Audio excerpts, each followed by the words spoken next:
Property India में आपका स्वागत है। नई सरकार है, संसद का नया सत्र है, लेकिन रियल एस्टेट सेक्टर की दिक्कतें पुरानी हैं और उम्मीदें भी पुरानी ही हैं। क्या ये बजट रियल एस्टेट सेक्टर की उम्मीदें पूरी और दिक्कतें दूर करेगा? इस पर आज करेंगे हम चर्चा। नमस्कार, मैं हूं अंजलि इस्तवा। नमस्कार, मैं हूं ऋचा जैन कालरा। आज के विशेष शो में हम दिल्ली से लेकर मुंबई और हैदराबाद से लेकर चेन्नई तक इंडस्ट्री के दिग्गजों और जानकारों से बात करेंगे और जानने की कोशिश करेंगे कि आखिर रियल एस्टेट बाजार में दोबारा जान फूंकने के लिए कौन सी रियायतें हैं जरूरी। इंडस्ट्री के किन पहलुओं पर वित्त मंत्री को करना होगा खास तौर पर गौर। क्या चाहता है देश का रियल्टी सेक्टर? तो चलिए सबसे पहले एक नजर डाल लेते हैं कि आज के शो में क्या है खास। टैक्स में रियायतें, निवेश को बढ़ावा देने की कोशिश या फिर उद्योग का दर्जा? क्या है रियल एस्टेट सेक्टर की बजट से उम्मीदें? 2022 तक आम आदमी तक घर पहुंचाने के वादे को कैसा पूरा कर सकेगी सरकार? नई सरकार का पहला बजट क्या खरा उतर पाएगा इंडस्ट्री की उम्मीदों पर? कौन कौन सी रियायतों से लोगों को मिल सकता है अपना मकान खरीदने का प्रोत्साहन?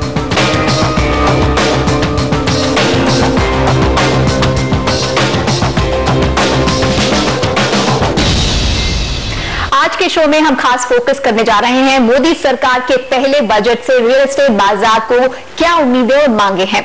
आर्थिक सुस्ती के दौर में रियल एस्टेट बाजार भी ठंडा पड़ा। कैसे इस सेक्टर को सरकार अपनी नीतियों में बदलाव लाकर फिर से विकास की पटरी पर ला सकती है? इसे लेकर बिल्डरों की बहुत सारी मांगे तो है ही, बहुत से आकर्षक ऐलानों का भी इंतजार वित्त मंत्री से हो रहा है। हम तफसील से आज चर्चा करेंगे, लेकिन पहले उम्मीदों और मांगों पर एक खास नजर हमारी संवाददाता ओनितम ओझा की इस रिपोर्ट में।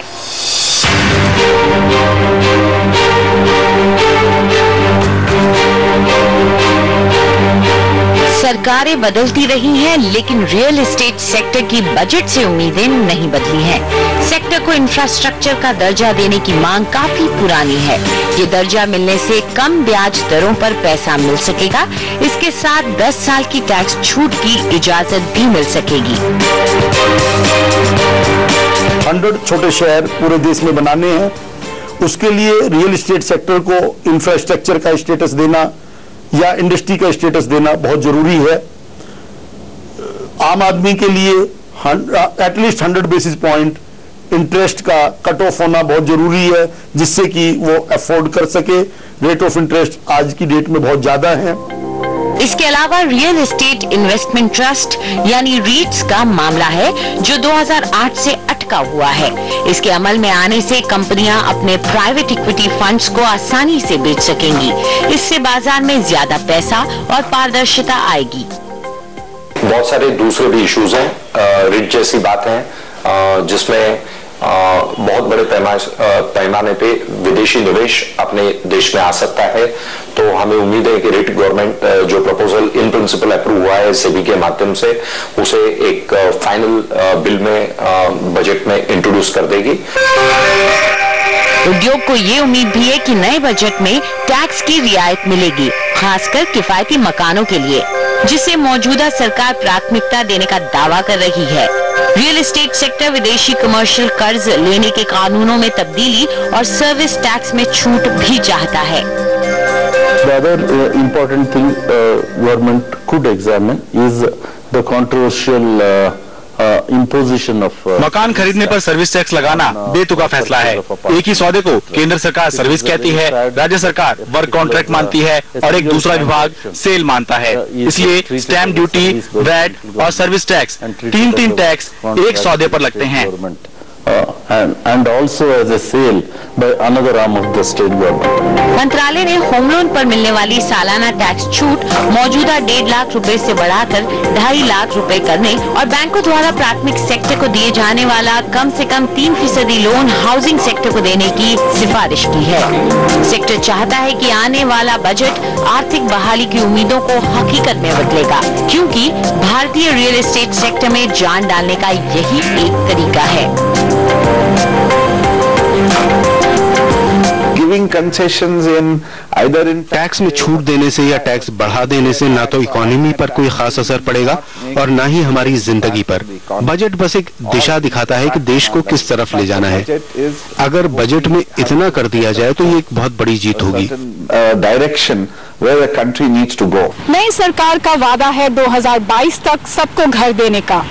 इस बार राष्ट्रपति के अभिभाषण में पहली दफा इस सेक्टर का जिक्र था, जिससे उम्मीदें काफी बढ़ गई है। नई दिल्ली से ओनितम ओझा, एनडीटीवी। तो अपनी उम्मीदों के बारे में और अपनी परेशानियों के बारे में बात करने के लिए हमारे साथ स्टूडियो में खुद डेवलपर्स भी मौजूद हैं और कई ऐसे जानकार भी मौजूद हैं जो कि हमें बताएंगे कि आखिर इस इंडस्ट्री को, इस सेक्टर को क्या चाहिए। तो आइए आपकी मुलाकात कराते हैं। सबसे हमारे साथ मौजूद है अंशुमन मैगजीन, जो कि सीएमडी हैं CBRE south Asia private limited के। भैरव दलाल हैं, एसोसिएट डायरेक्टर हैं टैक्स एंड रेगुलेटरी PwC के। और सुनील मंत्री हैं, जो CMD है मंत्री रियल्टी लिमिटेड और साथ में प्रेसिडेंट हैं national real estate development council के। और दिल्ली के स्टूडियो में हमारे साथ है नवीन रहेजा, जो कि CMD हैं रहेजा डेवलपर्स लिमिटेड के, साथ ही चेयरमैन हैं national real estate development council के। हैदराबाद से हमारे साथ हैं नंद किशोर, जो कि एग्जीक्यूटिव डायरेक्टर है रामकी एस्टेट्स एंड फार्म्स के। और साथ ही चेन्नई से हमारे साथ जुड़ रहे हैं संदीप मेहता, जो कि MD हैं Jain housing and constructions limited के। तो आप सबका इस चर्चा में स्वागत है। तो शुरुआत दिल्ली से करते हैं। सबसे पहले रहेजा साहब, आपसे जानना चाहेंगे कि सबसे बड़ी उम्मीद जो डेवलपर्स की है, जो रियल एस्टेट सेक्टर की है वित्त मंत्री से, वो क्या है? दो चीजें घर खरीदने के लिए चाहिए। नंबर एक, आप एनेबल करें, परचेजिंग पावर बढ़ाएं, डिस्पोजेबल इनकम जो है वो लोगों की बढ़ाएंगे तो लोगों को खरीदने के लिए पावर मिलेगा। दूसरा, सेकंड साइड, आप सप्लाई साइड है, सप्लाई साइड के ऊपर आप लोगों को घर एनेबल करवाने के लिए डेवलपर्स को एक तो आप FAR और डेंसिटी नॉर्म्स को आप फ्री करें। नंबर 2, ऑनलाइन क्लियरेंसेस लाएं ताकि 2-3 साल जो कॉस्ट ऑफ मनी पड़ती है प्रोजेक्ट एग्जीक्यूशन को स्टार्ट करने के लिए, वो 20 से 30% वो कम हो। उसके बाद आप जो कॉस्ट ऑफ मनी है डेवलपर्स के लिए, उसको आप कम करें। इंफ्रास्ट्रक्चर इंडस्ट्री का दर्जा आप दें ताकि लोगों को ECB या इजी फंडिंग और लॉन्ग टर्म फंडिंग मिलनी स्टार्ट हो, ताकि हम लोग काम कर सके। मैं एक छोटी सी बात को स्टार्ट करने से पहले एक बात बताऊंगा। आज तक हमारे देश ने एक बात नहीं समझी कि 200 से 250 इंडस्ट्रीज इसके ऊपर डिपेंडेंट है, रियल एस्टेट सेक्टर के ऊपर। और रियल एस्टेट सेक्टर असल में अगर आप इसको हेल्प करें, इंटरेस्ट रेट कम करें, तो ये इन्फ्लेशन को ऐड नहीं करेगा, कम करेगा, क्योंकि लोगों की एक कैपिटल के अंदर इन्वेस्टमेंट जो है वो प्रमोट होती है लॉन्ग टर्म। तो वो आदमी जो है वो अपनी सेविंग में से उल्टा पैसा जो इन्फ्लेशन क्रिएट करता है, वो पैसा जो है वो घर में लगाएगा। इससे आपका इन्फ्लेशन भी कंट्रोल होगा और ग्रोथ भी होगा। जी, आप कह रहे हैं कि हाउसिंग को बढ़ावा देने से, रियल एस्टेट को बढ़ावा देने से एलाइड इंडस्ट्रीज भी आगे बढ़ेंगी और इंफ्रास्ट्रक्चर बेहतर होगा। अब हम मुंबई का रुख करेंगे और सुनील मंत्री हमारे साथ वहां पर मौजूद हैं। मंत्री साहब, एक अहम चीज जो आपको लगता है कि जरूर होनी चाहिए रियल एस्टेट के लिए इस बजट में, क्या उम्मीद कर रहे हैं आप वित्त मंत्री से इस बार?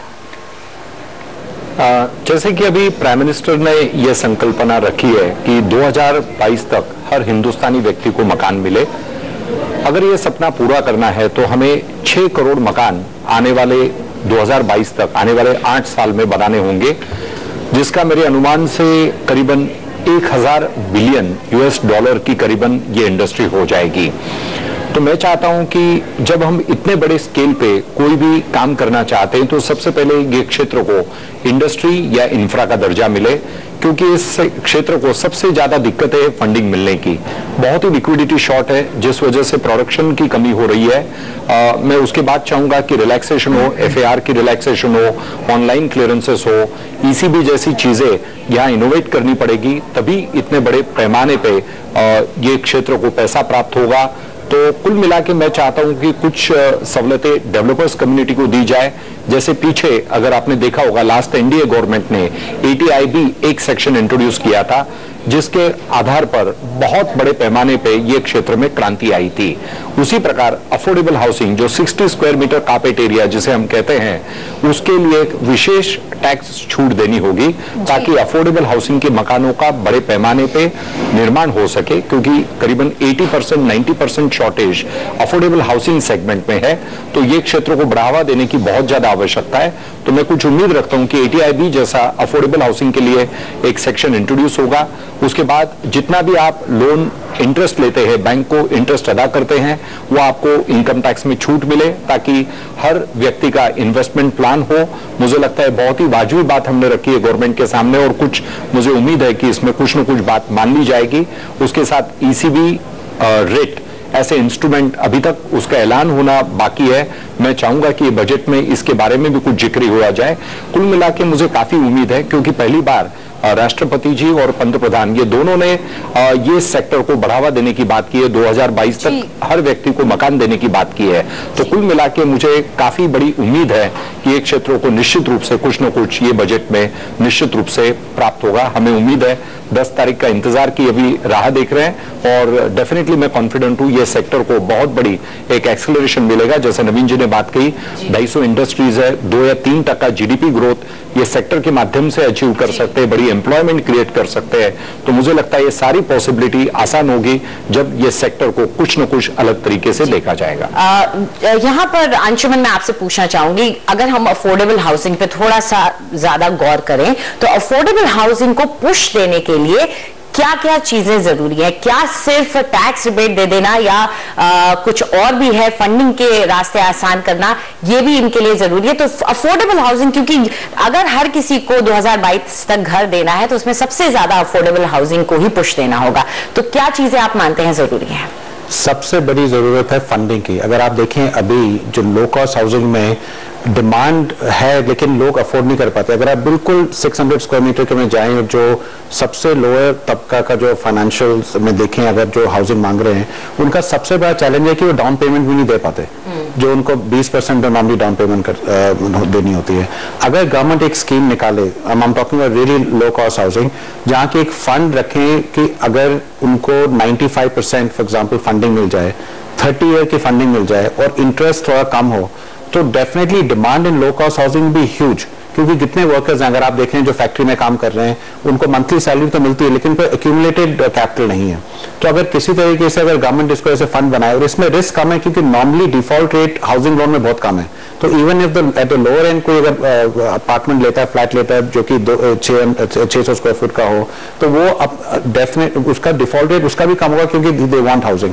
तो एक तो डिमांड को स्टिमुलेट उस तरीके से करा जाए कि अगर फंडिंग मिल जाए, प्लस उनको टैक्स बेनिफिट भी दे दें, और दूसरी साइड डेवलपर को इंसेंटिव देना कि लो कॉस्ट हाउसिंग क्यों करें, उनको again give them enough tax benefits, funding they even at a lower interest rate, और थर्ड ऑब्वियसली अगर वहां डिमांड होगी तो सप्लाई जरूर आएगा। तो डेवलपर के लिए भी इंसेंटिव होगा कि वो लो कॉस्ट हाउसिंग करे, और जितने भी उनको बेनिफिट एक तरीके से और जगह भी दे सकते हैं कि जितनी इनपुट कॉस्ट है, and I am only talking about real low cost housing, उसमें भी आप टैक्स बेनिफिट दे दें, जैसे कि सीमेंट है, स्टील है, सेल्स टैक्स उसमें लगता है। ओवरऑल गवर्नमेंट लूज नहीं करती है, क्योंकि जब वो कंस्ट्रक्शन एक्टिविटी होगी government will still raise taxes, sales होगा और गवर्नमेंट का बेनिफिट है, and plus we will address low cost housing.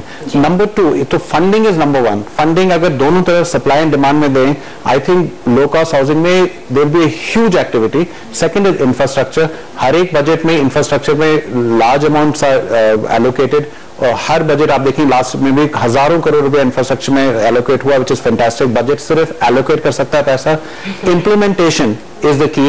और अगर इंफ्रास्ट्रक्चर इंप्लीमेंट होता है, दैट मीन्स लैंड की सप्लाई बढ़ेगी, लैंड की कॉस्ट बढ़ेगी, और लो कॉस्ट हाउसिंग में उसका सबसे बड़ा बेनिफिट, क्योंकि अगर देखा जाए सबसे बड़ा चैलेंज लोग हमेशा कहते हैं कि लैंड कॉस्ट बहुत महंगी है, पर मेरे हिसाब से फंडिंग नंबर 1 है, लैंड कॉस्ट नंबर 2 है, और अगर इंफ्रास्ट्रक्चर इंप्लीमेंट होता है, इंसेंटिव्स भी आप बता रहे हैं,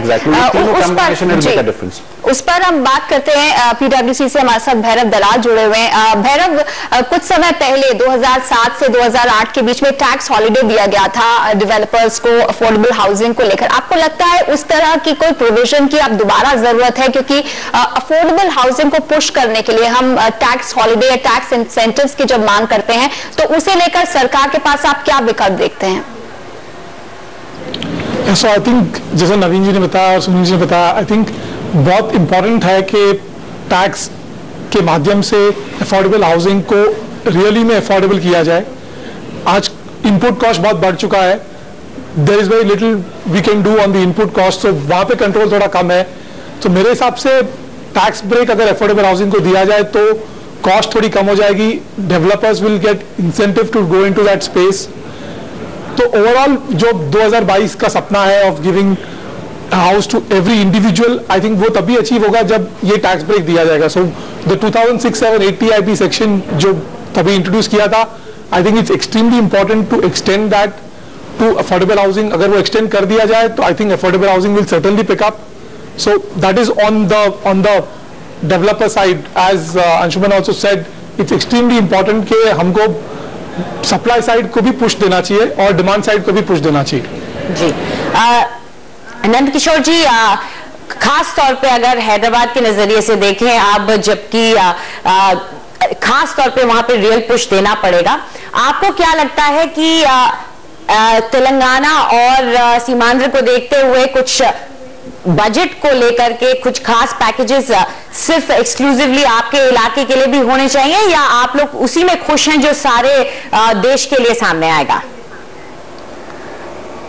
सबसे पहले मैं तो ये कहना चाहता हूं कि जो 2022 का जो अभी एक सपना है वो कोई एक या दो फिस्कल मेजर से साकार नहीं होने वाला है। मतलब चेंजेस जो हैं वो तो सारे तरफ से होना चाहिए, both fiscal as well as non fiscal changes.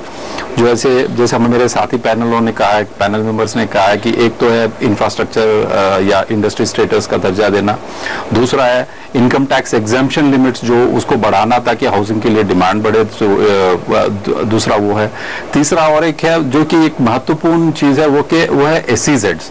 ये SEZs का जो एक सोच था बहुत ही अच्छा था, लेकिन क्योंकि उसके ऊपर जो मैट और डिविडेंड डिस्ट्रीब्यूशन टैक्स के जब वो प्रोविजंस विथड्रॉ करे गए तो उसके ऊपर उतना अभी डिमांड नहीं है। सो बहुत सारे कंपनीज अभी डिनोटिफिकेशन के लिए जा रहे हैं। इसके अलावा अगर आप कहें तो हैदराबाद या मेरे ख्याल तेलंगाना और आंध्रा के लिए जरूरी है कि कुछ एडिशनल पैकेजेस या स्पेसिफिक पैकेजेस दिया जाए ये बजट में, क्योंकि यहाँ पे अभी ये जो स्टेट का डिवीजन एक तो हुआ है, दूसरी तरफ से क्या हुआ कि पिछले 3-4 साल से यहाँ पे रियल एस्टेट का कोई डेवलपमेंट नहीं हुआ। एक तो real estate will develop automatically जब अगर इकोनॉमी अच्छा डेवलप होता है, ये रीजनल इकोनॉमी अगर अच्छा डेवलप होता है तो रियल एस्टेट को तो पुश मिलेगा ही। उसके अलावा कुछ स्पेसिफिक पैकेजेस जरूरी है, जैसे कि स्टैम्प ड्यूटी एग्जेम्पशंस होना चाहिए, उसके अलावा कुछ इंटरेस्ट कंसेशंस भी मिलना चाहिए ये दोनों रीजन्स में। एंड अपार्ट फ्रॉम दैट सिर्फ रियल एस्टेट के लिए नहीं, जो बाकी के जो इंडस्ट्रीज भी है उनको भी कुछ इकोनॉमिक इंसेंटिव्स अगर मिले तो वो ओवरऑल रीजनल डेवलपमेंट होगा, जिसकी वजह से as a by product real estate will also benefit. तो मेरे ख्याल से हैदराबाद, तेलंगाना और आंध्र रीजन दोनों को भी कुछ स्पेसिफिक पैकेजेस यहाँ मिलना चाहिए by way of stamp duties या टैक्स कंसेशन। स्टैम्प ड्यूटी और टैक्स एग्जेम्पशंस की मांग वैसे काफी शहरों में डेवलपर्स कर रहे हैं। और अब हम चेन्नई चल सकते हैं जहां से संदीप हमारे साथ जुड़ रहे हैं जैन हाउसिंग से। संदीप, वहां पर हमने देखा अफोर्डेबल हाउसिंग को एक नया पुश मिला है, एक बड़ा प्रोजेक्ट बनने जा रहा है। जब हम अफोर्डेबल हाउसिंग की बात करते हैं तो प्री फैब्रिकेटेड स्ट्रक्चर्स की बात आ जाती है, प्री फैब्रिकेटेड टेक्नोलॉजी की बात आ जाती है, जो कि थोड़ी एक्सपेंसिव है, उस पर काफी टैक्स लगता है, 20 से 25% टैक्स एक्साइज में लगता है। तो क्या आपको लगता है कि इस तरह की टेक्नोलॉजी को सस्ता करने की जरूरत है सरकार की तरफ से, जिससे कि ज्यादा फायदेमंद हो, ये मुमकिन हो छोटे डेवलपर्स के लिए, मध्यम स्तर के डेवलपर्स के लिए इस तरह की टेक्नोलॉजी को यूज करके जल्दी मकान बनाना? हाँ, जरूरी है कि इन प्रोडक्ट्स पे जिनको इंपोर्ट करते हैं, बिकॉज आज की तारीख पे जो प्री फैब्रिकेटेड स्ट्रक्चर्स बन रहे हैं वो 90% इंपोर्ट हो रहे हैं। सो जैसे आपने बताया, इस पे एक्साइज ड्यूटी और टैक्सेस इतने ज़्यादा हैं कि वो स्ट्रक्चर कंपैरेटिवली इधर लोकल स्ट्रक्चर से मैच नहीं हो पा रहे हैं। सो प्रैक्टिकली उसको इंडस्ट्री के तौर पर पूरी तरह से यूज करना वाजिब नहीं हो रहा है। तो डेफिनेटली उस पर अगर एक्साइज ड्यूटी कंसेशन वगैरह गवर्नमेंट की तरफ से अगर हो जाता है तो क्वाइट पॉसिबल कि ये लो कॉस्ट स्ट्रक्चर हो जाए और प्री फैब्रिकेटेड स्ट्रक्चर काफी बूस्ट कर सकता है ये 2022 का सपना पूरा करने को। बिकॉज जो सुनील मंत्री जी ने बताया कि करीबन 6 करोड़ घर अपन को बनाना है, ये 6 करोड़ घर बनाना इस बजट में इतना आसान नहीं होगा unless we bring in new technologies at an affordable cost। आज जो टेक्नोलॉजी अवेलेबल है वो अफोर्डेबल रेंज में नहीं है। तो I think that becomes very important that we bring in these technologies from the other countries, developed countries at an affordable cost। That वो शायद काफी बूस्ट कर सकता है इस क्वांटम को बढ़ाने को। और दूसरी बात, एक बात जो अभी तक टच नहीं है उसको बताना चाहता हूँ। सी, आज real estate sector second highest labour को एम्प्लॉय करता है। It generates second highest employment. So I think it has become very vital and important that इस सेक्टर को इंफ्रास्ट्रक्चर का दर्जा दिया जाए और पॉसिबल टैक्स कंसेशन बायर को, खास तौर पे बायर को और डेवलपर को जो इस रेंज पे और इस बजट पे काम करे। जी बिल्कुल। तो अफोर्डेबल हाउसिंग को कितना पुश देने की जरूरत है और इंफ्रास्ट्रक्चर का दर्जा देना, ये बार बार बात बाहर आ रही है। तो ये चर्चा हम जारी रखेंगे, बल्कि जब वापस आएंगे तो बात करेंगे कि किस तरह से लोगों के अंदर प्रोत्साहन जगाया जा सकता है कि आखिर कैसे वो अपना पैसा निकालें और निवेश करें रियल एस्टेट में।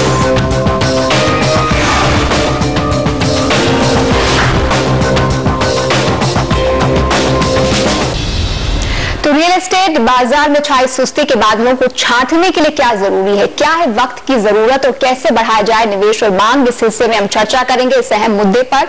और इस पर हम बात करते हैं अंशुमन से। अंशुमन, जो सुस्ती हमने देखी है रियल एस्टेट बाजार में बीते 2-3 सालों से, उसके बादलों को छांटने के लिए बहुत सारे मेजर्स की बात की जा रही है, जिसमें सर्विस टैक्स एक मुद्दा है जो लोगों को परेशान कर रहा है, डबल टैक्सेशन, वैट का मुद्दा है। आपको क्या लगता है उपभोक्ताओं को फिर से खींचने के लिए बाजार में कि वो आए और निवेश करे, सरकार को क्या अहम कदम उठाने चाहिए? सबसे बड़ी बात है कि फंडिंग अभी इस टाइम नहीं है। अगर आप हमारी गवर्नमेंट को देखें, सबसे बड़ा कंस्ट्रेंट होगा कि government of India really doesn't have money. Real estate industry में सबसे एक्सट्रीम शॉर्टेज है पैसे की। एक तो एफडीआई पे थोड़ा पुश करना पड़ेगा, क्योंकि अगर हमारे पास यहाँ पैसा नहीं तो हमारे को बाहर से पैसा लाना पड़ेगा। We'll have to improve the norms for FDI investment. दूसरा, जो अभी आपने बोला भी थोड़े टाइम पहले कि पैसा है, हमारा सेविंग रेट अच्छा है, वो पैसा रियल एस्टेट में कैसे जाए? How do we attract those fund जो कि हमारे बैंक्स में पड़ा है, इंडिविजुअल लेवल पे जो सेविंग्स हो रही है कि जो रियल एस्टेट में नहीं जा रहा है? उसका एक तरीका जरूर रियल एस्टेट इन्वेस्टमेंट ट्रस्ट है, रीट स्ट्रक्चर है, which will allow individuals to put in money. तो अगर ये इस दफा बहुत बड़ी उम्मीद है कि ये बजट रीट अलाउ करेगा, और अगर ये अलाउ हो जाए, lot of liquidity can be mopped up and put into real estate. तो वो फंडिंग उस तरह से हो जाएगी रियल एस्टेट में। थर्ड इज काफी जो पब्लिक सेक्टर का पैसा है, अगर आप देखें लाइफ इंश्योरेंस कंपनी, यूटीआई है, पेंशन फंड्स हैं, इनका दुनिया में अब जितने भी एडवांस कंट्रीज हैं उनका काफी ज्यादा एलोकेशन रियल एस्टेट में जाता है। इट्स नॉट ऑल, तो चाहे पेंशन फंड हो, रिस्क के उससे देखते हैं 10%, 5% रियल एस्टेट में जाता है। हजारों करोड़ रुपया इस टाइम गवर्नमेंट एंटिटीज में है, चाहे वो पेंशन फंड है, इंश्योरेंस कंपनीज हैं, उनका अगर छोटा परसेंट है, वो कहें 5% भी रियल एस्टेट में डाल दें तो फंडिंग की प्रॉब्लम खत्म हो जाएगी। उस फंडिंग से सप्लाई आएगा और hopefully prices will come down. Funding आएगी तो डिमांड भी बढ़ेगी। तो really funding from different domestic as well as international funding को अगर इस इंडस्ट्री में ले आए तो definitely that make a big difference. जी रहेजा साहब, यहाँ अगर आपका एक कैलकुलेशन का एक फॉर्मूला है जिसमें आप कहते हैं कि क्यों लोग घर नहीं खरीद रहे हैं, तो आप अगर बताना चाहें कि आम लोग, आखिर आम आदमी जो है वो क्यों अपना पैसा नहीं लगा रहा है, क्यों उसका पैसा जो है वो डेवलपर के पास नहीं जा रहा, सरकार के पास पहुंच जाता है? देखिए, ये एक ऐसा सेक्टर है जहां हर कोई गवर्नमेंट डिपार्टमेंट, चाहे वो स्टेट में है चाहे वो सेंटर में है, हर कोई गवर्नमेंट डिपार्टमेंट ने अपना उसमें टांग अड़ाया हुआ है।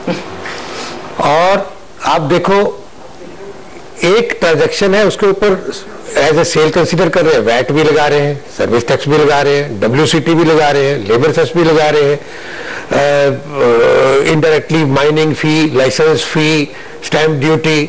अरे इतने टैक्स एक चीज के ऊपर, और उसकी फॉर्मेलिटीज पूरी करते करते करते करते इंसान, आप प्रोजेक्ट करेंगे या गवर्नमेंट के प्रोजेक्ट्स के अंदर अपनी फॉर्मेलिटीज को फुलफिल करेंगे, और सारा का सारा पैसा आप उनको दे रहे हैं गवर्नमेंट को, और उसके ऊपर फिर इतने ज्यादा काउंटर चेक्स और वो किए जाते हैं कि, और इतना डिफिकल्ट कर दिया जाता है, इतना कॉम्प्लिकेटेड और कम्बरसम सिस्टम बना दिया जाता है कि you can not really move, you get entangled into all this things. तो ये एक इसका सोल्यूशन है, प्लीज सॉफ्टवेयर बनाएं, सिंगल टैक्स लगाएं, सिंगल ट्रांजैक्शन टैक्स लगाएं, उसको आप जिसको जितना बजट देना है वो अपने आप ऑटोमेटिक गवर्नमेंट एलोकेट करे उस सिस्टम से। जो आपने लगाना है कम से कम आप डिसाइड करें कि हमने टोटल इतने पैसे लेने हैं रियल एस्टेट सेक्टर में, एक अगर मकान आदमी खरीदता है तो उसका 50% हमने लेना है जी, आप 50% लीजिए, लेकिन कम से कम लोगों को काम तो करने दीजिए। दूसरा, आपने रियल एस्टेट सेक्टर को प्रमोट करने के लिए अगर आप इंडिविजुअल्स को एग्जम्पशन दे रहे हैं टैक्स की, 1.5 लाख पर मंथ की देते हैं आप रिपेमेंट और इंटरेस्ट के ऊपर। Now this provision was made, ये 1999 में बनाया था आपने प्रोविजन, उस time cost of inflation index 389 था, आज 980 के से भी आगे चला गया है। अगर 1.5 लाख की आप एग्जम्पशन दे रहे हैं, मकान आपके 3-4 गुना महंगे हो चुके हैं, तो अगर आप उसी रियली मीन बिजनेस की लोग घर खरीद ले तो उसको कुछ इंसेंटिव दो, आम आदमी को कुछ इंसेंटिव दो कि भाई मैं instead of paying tax to government, अगर मैं एक घर खरीदूंगा तो मेरे को 5 लाख रुपए महीने का बेसिक इन्वेस्टमेंट और इंटरेस्ट जो है उसके ऊपर एग्जम्पशन मिलेगा। फिलहाल 1.5 लाख की जो छूट मिल रही है ब्याज पर, वो उसे 6 लाख पे लेके जाए। जी, ये एक बड़ा लक्ष्य है, लेकिन इसे बढ़ाया जाना चाहिए। वित्त मंत्री कितना कर पाते हैं 10 तारीख को पता लगेगा। इंडेक्स के हिसाब से एटलीस्ट 2.5 टाइम्स होना चाहिए 1.5 लाख का। सुनील मंत्री जी से जानते हैं, हम अभी फंडिंग की बात कर रहे थे, अभी अंशुमन बता रहे थे सुनील जी की किस तरह से फंडिंग एक बड़ी समस्या है। FDI 100% परमिटेड है ऑटोमेटिक रूट के जरिए कुछ शर्तों के साथ, तो दिक्कत क्या आ रही है? क्या FDI से प्रोजेक्ट्स कम आ रहे हैं या सरकार इसे बहुत बढ़ावा नहीं दे रही? देखिए, पिछले 4 वर्ष पहले करीबन रियल एस्टेट क्षेत्र के लिए 3 बिलियन की FDI आई थी। ये परसेंटेज घट के 10% पे उतर गया है। हमने नोटिस किया कि लास्ट ईयर की जो FDI इन्वेंट्री है अपने कंट्री में वो करीबन है 0.30 बिलियन। सो FDI में बहुत बड़े पैमाने पे आई थिंक डाउनफॉल आया हुआ है। तो हमारी सबसे पहले ये भी मांग है इंडस्ट्री की, हम रिक्वेस्ट गवर्नमेंट को कर रहे हैं कि FDI के जो प्रेजेंट नॉर्म्स है उसे रिलैक्स किया जाए। जैसे फॉर एग्जांपल 50,000 स्क्वायर मीटर ये मिनिमम एरिया है, जिसे घटा के 20,000 स्क्वायर मीटर एरिया कर दिया जाए। इजी एंट्री इजी एग्जिट की परमिशन या मात्रा देनी पड़ेगी। ऑनगोइंग जो भी प्रोजेक्ट है, जितने भी डेवलपर्स के प्रोजेक्ट अभी फिलहाल चल रहे हैं, उसमें FDI का निवेश अनुकूल करना होगा, क्योंकि अभी के प्रेजेंट नॉर्म से एग्जिस्टिंग ऑनगोइंग प्रोजेक्ट में आप FDI नहीं ले सकते। तो मुझे लगता है कुल मिला के FDI प्रणाली में हमें बदल लाने पड़ेंगे, जिससे करीबन 3 से 5 बिलियन FDI के माध्यम से ये क्षेत्र में पैसा आए। सेकंड, इससे रिलेटेड बात है रेट, जो बात सेबी ने क्लियरेंस दिया है, और हम उम्मीद करते हैं कि मिनिस्ट्री इसे फाइनल अप्रूवल दे, ताकि करीबन सालाना 5 बिलियन तक रिट के माध्यम से हमारे देश में जो एग्जिस्टिंग ऑफिस स्पेस है, रिटेल मॉल्स हैं या आईटी स्पेसेस है, उसमें पैसे का निवेश हो सके, क्योंकि पैसा सबसे कमी है। जितनी भी भारतीय बैंकें हैं सारी मिला के रियल एस्टेट के क्षेत्र की जितनी आवश्यकता है, शायद मुझे लगता है वो 10% ही रिक्वायरमेंट पूरी कर पा रही है। तो ये परिस्थिति में हमें दूसरे पहलू पे विचार करना होगा। सुनील जी, इंडस्ट्री के लिए फंडिंग के लिए तो आपने काफी सारे पॉइंट्स बता दिए। यहाँ मैं भैरव आपको ये सवाल पूछना चाहूंगी कि अगर हम इंडिविजुअल की बात करें, उपभोक्ता की बात करें और उसकी बात करें जिसके पास ज्यादा पैसा नहीं है मकान खरीदने के लिए, लेकिन ये वो आदमी है जिसके लिए सरकार कह रही है कि वो मकान पक्का लाके देगी 2022 तक, तो अगर हम प्रायोरिटी लेंडिंग की बात करते हैं तो 25 लाख रुपए की जो लिमिट थी, क्या आज के टाइम में, आज के मार्केट को देखते हुए आपको लगता है ये वाजिब है या इसे बढ़ाया जाना चाहिए? मेरे हिसाब से ये limit, again I think Sunil ji और नवीन जी बेटर प्लेस्ड है to answer this, but 25 lakh की लिमिट आई थिंक थोड़े शहरों के लिए बराबर है, but when you get into big cities I think ये लिमिट थोड़ी कम है। तो मेरे हिसाब से गवर्नमेंट को एक रेंज देनी चाहिए, maybe divide the country into series A and series B cities and tier 2 cities and on that basis limit बढ़ाई जाए। बट मेरे हिसाब से वो 1.5 लाख की जो लिमिट है जो नवीन जी ने कही 99 वाली, वो बढ़ाना बहुत इंपॉर्टेंट है, बिकॉज 99 से 2014 में रियल एस्टेट के भाव बढ़ गए हैं, इंटरेस्ट रेट्स बढ़ गए, इंटरेस्ट कॉस्ट बढ़ गया है, तो वो बढ़ाना बहुत जरूरी है। आइडियल क्या होगी? I think मेरे हिसाब से something in the range of 3.5 to 4 lakhs should be there, given the inflation and given where the entire economy has moved from 99 to 2014. So वो बहुत जरूरी है कि वो लिमिट बढ़ाई जाए। दूसरा मेरे हिसाब से स्पेशली जो सैलरीड एम्प्लॉइज है, जो खाली सैलरी का कमाते हैं, जो जिनके पास कोई बिजनेस इनकम नहीं है, जिनके पास कुछ और इनकम नहीं है, उनके लिए there should be a separate deduction available if they buy houses, especially their first house. I think it's extremely important कि जब आदमी कमाता है और उसका पहला घर खरीदता है, उसको थोड़ा टैक्स ब्रेक एडिशनल मिलना चाहिए। I think that is something हम बहुत सालों से डिमांड कर रहे हैं ये चीज पे। होपफुली ये टाइम शायद गवर्नमेंट सोचे कि जो सैलरी का कमाते हैं और जो फर्स्ट हाउस खरीदते हैं उनको थोड़ा ज्यादा टैक्स ब्रेक मिलना चाहिए। जी साथ ही टीडीएस भी लगाया है सरकार ने। अभी हमने देखा कि किस तरह से 50 लाख या इससे ज्यादा की प्रॉपर्टी ट्रांजैक्शन पर हर उपभोक्ता को 1% टीडीएस देना होता है और ये भी लोगों को परेशान कर रहा है। तो आपको क्या लगता है अंशुमन, इसे लेकर क्या सरकार को अपनी नीति बदलने की जरूरत है? क्योंकि हम मल्टीपल टैक्सेशन की जब बात करते हैं तो असल में उपभोक्ता ही परेशान होता है, पैसा उसे ही देना पड़ता है। देखिए, सर्टली ये भी टैक्स जाना चाहिए। जो रियल एस्टेट इंडस्ट्री को सबसे बड़ा जो ट्रिगर होगा, जो कि इसको आगे पुश करेगा, होगा इंटरेस्ट रेट्स। और अभी क्योंकि हमारे फिस्कल डेफिसिट ज्यादा है, इन्फ्लेशन इज हाई, तो इंटरेस्ट रेट कम नहीं हो सकते। हम भी जानते हैं गवर्नमेंट इस टाइम कुछ भी नहीं कर सकती इमीडिएटली इंटरेस्ट रेट्स को रिड्यूस करने के लिए। तो जब तक इंटरेस्ट रेट्स कम नहीं होते तब तक जितने टैक्स बेनिफिट दे सके, इंक्लूडिंग ये टीडीएस भी डाला है, इसका अननेसेसरी बर्डन है और अभी सिर्फ गवर्नमेंट टैक्स बेनिफिट ही दे सकती है। I know it's very difficult for the government क्योंकि उनको इनकम भी चाहिए, फंडिंग कम है and taxes are one of the sources of income. But जो गवर्नमेंट को बिसाइड्स रियल एस्टेट देखना चाहिए कि how to widen tax rates instead of increasing tax rates. तो अभी अगर देखा जाए जो लोग टैक्स पे कर रहे हैं उन्हीं पे ज्यादा टैक्स बर्डन आ रहा है। जो टैक्स पे नहीं करते they quite happy, they don't want to pay anything more, they not part of the tax game. तो व्हाई नॉट फार्मर्स, जो रिच फार्मर्स हैं, व्हाई आरंट दे टैक्स्ड? और बहुत एरियाज है जहां टैक्स सिस्टम को ओवरहॉल करने की जरूरत है, उसे बड़े पैमाने पर एक झकझोरने की जरूरत है और जो टैक्स भर रहा है उस पर ज्यादा बोझ न पड़े। और अगर हम हाउसिंग की बात करें तो यहाँ पर ज्यादा लोग इस सेक्टर में आकर निवेश करें, जिन्हें जरूरत है मकानों की, वो ले पाए, आसान इंटरेस्ट रेट्स हो, ये तमाम चीजें हैं जो कि जरूरी है, जिस पर वित्त मंत्री को गौर करना होगा।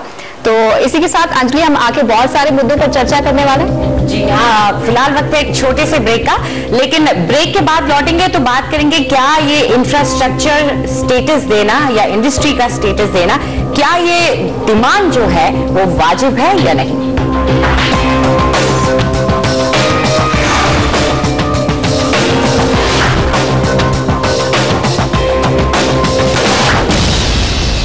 प्रॉपर्टी इंडिया में आपका एक बार फिर से स्वागत है। तो हम चर्चा कर रहे हैं कि आखिर बजट से क्या उम्मीदें हैं रियल एस्टेट सेक्टर की। तो वक्त बिल्कुल बर्बाद नहीं करते हैं, संदीप, यहाँ मैं आपसे जानना चाहूंगी कि इंफ्रास्ट्रक्चर का एक स्टेटस देने की मांग आप लोगों की हमेशा होती है कि टाउनशिप्स बनाते हैं, उसके अंदर आप स्कूल बनाते हैं, उसके अंदर आप सड़कें काटते हैं, सब कुछ देते हैं, तो ऐसी जो आपकी मांग है वो कहीं ना कहीं वाजिब लगती है, लेकिन क्या सरकार की ऐसी हालत है अभी आर्थिक कि वो आपकी इन मांगों को सुन सके? सरकार की हालत काफ़ी चैलेंजिंग है, that is understood fact, but इसी वक्त पे अगर अपने को ये देखना है कि अगर इस इकोनॉमी को बूस्ट करना है तो रियल एस्टेट सेक्टर को बूस्ट करना काफ़ी ज़रूरी है. So challenge to balance between the inflation and the giving a boost to this industry is something which is going to work. अगर इस इंडस्ट्री को बूस्ट नहीं किया जाए तो डेफिनेटली जीडीपी नहीं बढ़ेगा, और जीडीपी नहीं बढ़ेगा तो ये चैलेंज गवर्नमेंट इसको फेस नहीं कर पाएगी. ये बात सही है कि आज की तारीख में इंटरेस्ट रेट नहीं रिड्यूस हो सकता है, which is understandable situation, but इस सेक्टर को दूसरी तरफ से जैसे टैक्स कंसेशन है, इंफ्रास्ट्रक्चर स्टेटस है, single window clearance, that is something which is very very vital. इस मांग को काफी समय से उठाया जा रहा है रियल एस्टेट सेक्टर की तरफ से, लेकिन सरकार ने इस पर ज्यादा गौर नहीं किया. नंद किशोर जी, आपको क्या लगता है? लोग ये भी कह रहे हैं कि अगर पूरे रियल एस्टेट सेक्टर को ये दर्जा नहीं देती सरकार तो कम से कम अफोर्डेबल हाउसिंग को ही दे दे, जिससे कि ये क्षेत्र बढ़ सके. यहाँ पर अभी करीब 2 करोड़ घरों की कमी है और आने वाले समय में ये और ज्यादा बढ़ेगी. ऐसे में क्या अफोर्डेबल हाउसिंग के लिए इंफ्रास्ट्रक्चर स्टेटस से आप संतुष्ट होंगे? पहले तो ये एक चीज हमें याद रखना पड़ेगा कि इंफ्रास्ट्रक्चर स्टेटस जो हम कह रही है सारा रियल एस्टेट को होना चाहिए. जहां तक अफोर्डेबल हाउसिंग का, इसको तो बेशक होना चाहिए, इसलिए क्योंकि अभी जो हम लोग सुनील साहब ने कहा कि 6 लाख घर जो बनने हैं before 2022, 75% of the housing will fall with in the lower income and the middle income जो अफोर्डेबल हाउसिंग सेगमेंट में है. तो अगर ये 75% हाउसिंग यहाँ के करीब 4.5 करोड़ का अगर घर बनना है, so there has to be sufficient incentive जो डेवलपर को मिलता है उसी हिसाब से जो बायर को भी मिलता है. और जैसे कि ये इंफ्रास्ट्रक्चर या इंडस्ट्री स्टेटस इसको आएगा या स्पेशल इंसेंटिव्स मिलेंगे टैक्स के, या फंडिंग जब ईज हो जाएगा या कॉस्ट ऑफ फंडिंग जब कम होगा, उसी तरह से इंटरेस्ट रेट्स भी अगर कम होंगे तो इससे क्या होता है कि कॉस्ट ऑफ हाउसिंग कम हो जाता है. और एक सबसे महत्वपूर्ण चीज है, देखिए रियल एस्टेट कंस्ट्रक्शन में करीब 40 से 60% जो % है उसका cost is coming from steel और सीमेंट से. और जो स्टील और सीमेंट का जो इम्पैक्ट है वो इसके ऊपर बहुत ज्यादा है, और कुछ थोड़ा सा जो भी चेंज होता है उससे रियल एस्टेट का कॉस्ट बहुत बढ़ जाता है. और जो हमारे जो कॉन्ट्रैक्ट्स हैं विद द बायर्स, ये जो एंड यूजर्स हैं, उनके साथ वो फिक्स्ड प्राइस के कॉन्ट्रैक्ट्स हैं, लेकिन जो हमारे कॉन्ट्रैक्ट्स विद द जो ठेकेदार या कॉन्ट्रैक्टर के साथ है वो है एस्केलेशन क्लॉज रहता है उसमें. तो जब भी ये स्टील और सीमेंट का प्राइस बढ़ता है तो एक तरफ से हमारा इनपुट कॉस्ट बढ़ जाता है, लेकिन we are not able to transfer the cost to the buyers. तो इससे क्या होता है, एंड एज इट इज हम लोग इतने अनप्रेडिक्टेबल लॉज और पॉलिसीज के बीच में काम करते हैं, तो ये सब मिलके वो बहुत बड़ा बर्डन डाल देता है डेवलपर के ऊपर. एंड इस वजह से क्या होता है, the cost of construction goes up and pricing also goes up. तो अगर if government can evolve a scheme where in जो सीमेंट और स्टील का जो सप्लाई रेगुलेट हो, प्राइसेस रेगुलेट हो for the real estate sector, जो particularly the affordable housing sector, अगर उनको कुछ रियायती मिले देन definitely क्या होगा, we will be able to meet the affordable housing target. So it's a host of measures that have to come together. अगर affordable housing का जो हम लोगों को within the affordable range देना हो, otherwise ये सिर्फ कहने के लिए अफोर्डेबल हाउसिंग रहेगा लेकिन ऑन ग्राउंड कुछ इंप्लीमेंट नहीं हो पाएगा. सीमेंट का मुद्दा तो खैर उस इलाके में काफी अब गर्माता रहा है, लेकिन नवीन जी अगर ये इंफ्रास्ट्रक्चर के बाहरी मुद्दे को ही आगे बढ़ाते हैं तो आप इससे एक आम आदमी जो है उसको खास फर्क नहीं पड़ता, वो सोचता है कि मैं क्यों चिंता करूं कि इस रियल एस्टेट सेक्टर को ये ओहदा मिलता है या नहीं मिलता है. लेकिन क्या अगर ये मिलता है तो उससे सीधा फर्क पड़ रहा है कंज्यूमर पे? बिल्कुल पड़ रहा है. आपका लॉन्ग टर्म फंडिंग नंबर 1 मिल सकता है। नंबर 2, इससे आपको ECBs मिल सकते हैं, एक्सटर्नल सारी इन्वेस्टमेंट जो है आपको इजीली मिल सकती है बाहर से, और लॉन्ग टर्म रिपेमेंट बेसिस पे मिल सकती है। और आपके नेचुरली जब ATIA के अंदर आप कवर होते हैं तो उसके अंदर कई और टैक्स एग्जम्पशंस और अपने आप ऑटोमेटिकली लागू हो जाती हैं। तो ये सारी चीजें जो है, ये ओवरऑल जो इम्पैक्ट इसका होगा, that will be creating more funding in the hands of developers and long term funding also. तो इससे इसका जो है ओवरऑल बेनिफिट मिलेगा। भैरव के पास चलते हैं अभी, जो मुंबई में हमारे साथ है। भैरव, हम इंफ्रास्ट्रक्चर को पुश देने की बात कर रहे हैं, ये सेक्टर सरकार की प्राथमिकताओं में एक है। इस सिलसिले में अगर हम लोगों को भी साथ में जोड़ना चाहें तो इंफ्रा बॉन्ड सरकार ने कुछ टाइम पहले निकाले थे, जिसमें 20,000 तक का निवेश एनुअली कर सकते हैं, और इसमें टैक्स छूट भी थी। क्या इस तरह के मेजर्स को और बढ़ाने की जरूरत है? इस सेक्टर में लोग और ज्यादा आए, ज्यादा निवेश करें, आपका क्या मानना है? Certainly I think one of the points जो पहले डिस्कस की हमने वो रीट्स थी। अगर REIT as a market is developed तो बहुत सारा पैसा आ सकता है।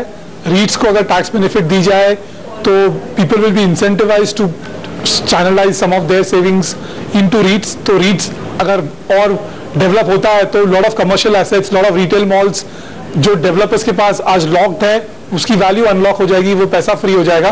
तो वो एक इंस्ट्रूमेंट है जो डेफिनेटली हेल्प कर सकता है, और अगर उस पर टैक्स इंसेंटिव्स दिया जाए that will definitely help.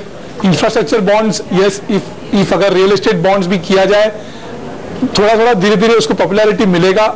I think real estate as a sector is not well looked upon for whatever reasons, right or wrong, but I think the image also needs to be changed. So अगर वो real estate bonds निकालते हैं और रीट्स as an instrument निकालते हैं और उस पर टैक्स बेनिफिट दिए जाते हैं, तो I think yes, lot of individual savings will get channelised into these sort of instruments.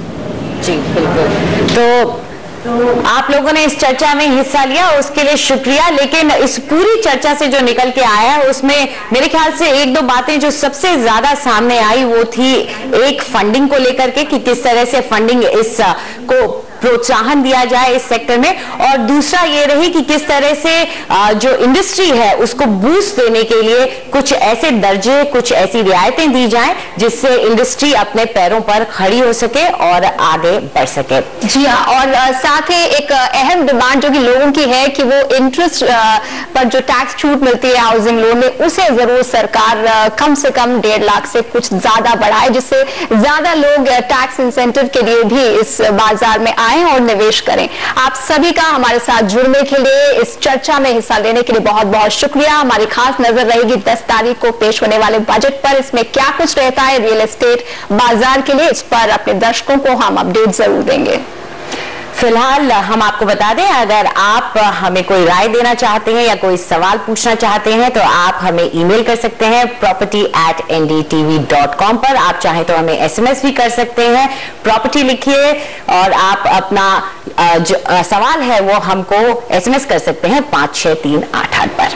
जी हाँ, आप हमें फोन भी मिला सकते हैं, और अगर आप प्रॉपर्टी से जुड़ा कोई भी अहम सवाल पूछना चाहते हैं, चाहे वो निवेश संबंधी हो या कानूनी अड़चन हो, उसके लिए भी आप हमें लिख सकते हैं, मेल कर सकते हैं। प्रॉपर्टी पर कोई भी अहम फैसला लेने से पहले हमसे संपर्क जरूर करें। हमारी कोशिश होगी ज्यादा से ज्यादा लोगों के सवालों के जवाब देने के लिए। देखते रहिए प्रॉपर्टी इंडिया।